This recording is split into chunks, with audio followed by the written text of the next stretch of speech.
If my parents didn't have the resources, the money to help me when insurance couldn't, I would have died a long time ago. And that happens every day, and it's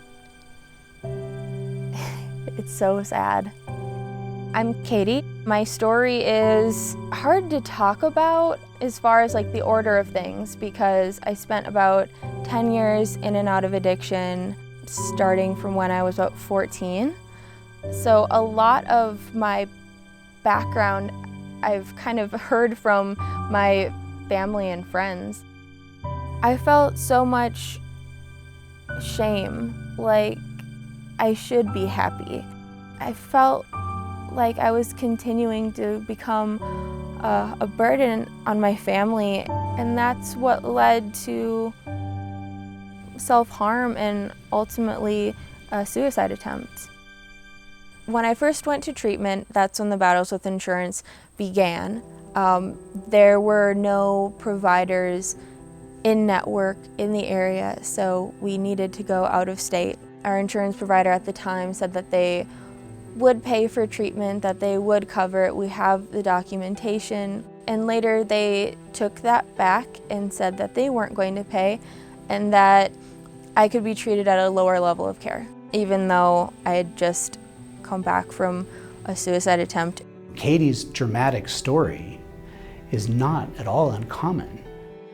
1 in 4 people can experience an acute mental health crisis in any given year. I was there for 90 days and it ended up being near $200,000, and insurance paid about $10,000 and my parents covered the rest. She had great difficulty finding a residential center that would accept her, that her insurance said that they would accept. She had constant denials of care that she had to constantly appeal.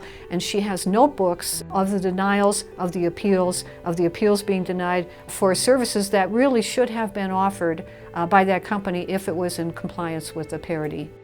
Mental health parity basically assures that how we treat mental health must be at the same level as how we treat medical or surgical benefits.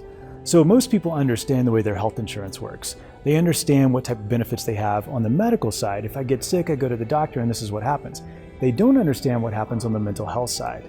And that's because mental health is treated as so different as medical.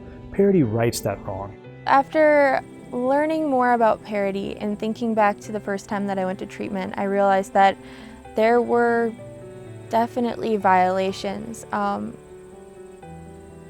Just the fact that they told me that I needed to try a lower level of care first, despite having all of my past providers and the providers at the treatment center saying, no, she needs to be here. They were able to say, well, no, she doesn't, and we're not going to pay. And there's no fighting them. How can one family fight something that big? And at a time when everyone is exhausted. In 2017, we lost over 150,000 lives to drug, alcohol, and suicide, the most ever on record. And if we just look at those data and we project them forward, we're looking at losing close to 2 million lives the next 10 years. It's not getting better. Much of that is because we cannot get access to care. People are not being identified early, they're not being able to seek treatment in a timely fashion, and so they get worse. It's hard to fight insurance when you're stable, and it's near impossible when you're actually going through this. So Mental Health America and Mental Health Colorado share a slogan. It's called Before Stage 4. And the concept is that if you have cancer, or you think you have cancer, you had a spot on your hand and you went to the doctor, they don't say, oh, it could be cancer, but go home, and when it's stage 4, come back and then we'll start to treat it. We would not tolerate that. And yet that's exactly what we do with mental health and substance use disorders. You have to be in a crisis stage 4 setting before the insurance company will pay, and they don't do anything again to prevent that crisis. Mental Health Colorado and its partners have really aggressively gone after mental health parity in the state of Colorado.